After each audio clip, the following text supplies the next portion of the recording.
ಮಹಾತ್ಮ ಗಾಂಧೀಜಿಯವರು ತಮ್ಮ ಅರ್ಥಶಾಸ್ತ್ರದಲ್ಲಿ ಗುಡಿ ಕೈಗಾರಿಕೆಗಳಿಗೆ ಒತ್ತು ನೀಡಿದರು.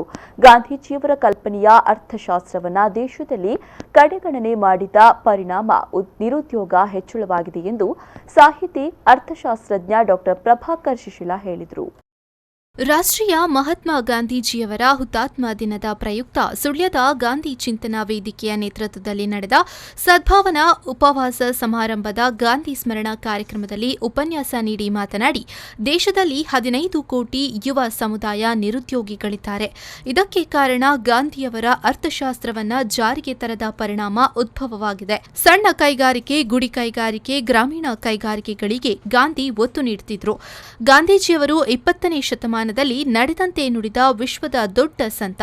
ಗಾಂಧೀಜಿಯವರಿಗೆ ಉಪವಾಸ ಎನ್ನುವುದು ನಿರಂತರ ಕ್ರಿಯೆ. ಉಪವಾಸ ಆಚರಣೆಗೆ ಸಂಯಮ ಅಗತ್ಯ. ಆದರೆ ನಮ್ಮಲ್ಲಿ ಸಂಯಮ ಇಲ್ಲದ ಕಾರಣ ಸಮಸ್ಯೆಗಳಾಗುತ್ತಿದೆ ಎಂದು ಹೇಳಿದರು. 15 ಕೋಟಿ ನಿರುದ್ಯೋಗಿಗಳು ಇದ್ರೆ ಅದಕ್ಕೆ ನಾವು ಗಾಂಧೀಜಿಯವರ ಎಕನಾಮಿಕ್ಸ್ ಅನ್ನು ಜಾರಿಗೆ ತಾರದಿರುವುದೇ ಕಾರಣ. ಬಹಳ ಮುಖ್ಯವಾದ್ದು. ಇದು ನನಗೆ ಎಕನಾಮಿಕ್ಸ್ ವಿದ್ಯಾರ್ಥಿಯಾಗಿ ನಾನು ಹೊಳೆದಂತಹ ಒಂದು ಪಾಯಿಂಟ್. ಅದು ಗಾಂಧೀಜಿ ಎಕನಾಮಿಕ್ಸ್ ಏನ್ ಹೇಳ್ತದೆ ಅಂದ್ರೆ ಸಣ್ಣ ಕೈಗಾರಿಕೆ, ಗ್ರಾಮೀಣ ಕೈಗಾರಿಕೆ, ಗುಡಿ ಕೈಗಾರಿಕೆ ಇವುಗಳಿಗೆ ಮಹತ್ವ ಕೊಡಿ ಅಂತ ಹೇಳ್ತದೆ. ಆದರೆ ಈಗಿನ ಪ್ರೊಡಕ್ಷನ್ ವಿಧಾನ ಲಾರ್ಜ್ ಸ್ಕೇಲ್ ಪ್ರೊಡಕ್ಷನ್ಗೆ ಮಹತ್ವ ಕೊಡ್ತದೆ. ಲಾರ್ಜ್ ಸ್ಕೇಲ್ ಪ್ರೊಡಕ್ಷನ್ ಎದುರು ಸ್ಮಾಲ್ ಸ್ಕೇಲ್ ಪ್ರೊಡಕ್ಷನ್ಗೆ ಕಾಂಪಿಟೇಷನ್ ಮಾಡಲಿಕ್ಕೆ ಆಗದೆ ನಮ್ಮ ಅನೇಕ ಸ್ಮಾಲ್ ಸ್ಕೇಲ್ ಪ್ರೊಡಕ್ಷನ್ಗಳು ಮುಚ್ಚಿ ಹೋದವು.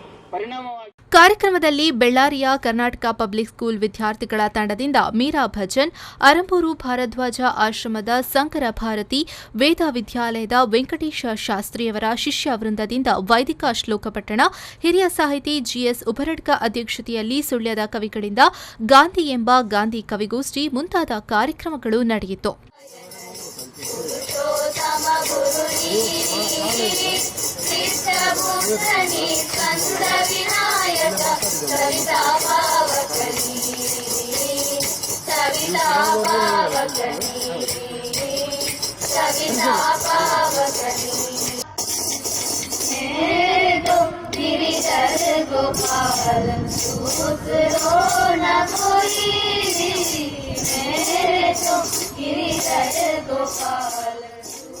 ಇನ್ನು ಕಾರ್ಯಕ್ರಮದ ಅಧ್ಯಕ್ಷತೆಯನ್ನ ಹಿರಿಯ ಪತ್ರಕರ್ತ ಡಾ ಯುಪಿ ಶಿವಾನಂದ ವಹಿಸಿದರು.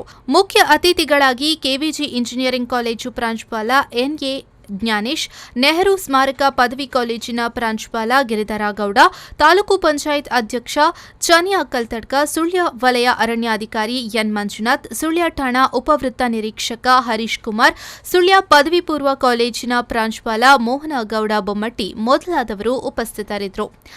ಪದ್ಮನಾಭ, ವಿ4 ನ್ಯೂಸ್ 24/7 ಸುಳ್ಯ.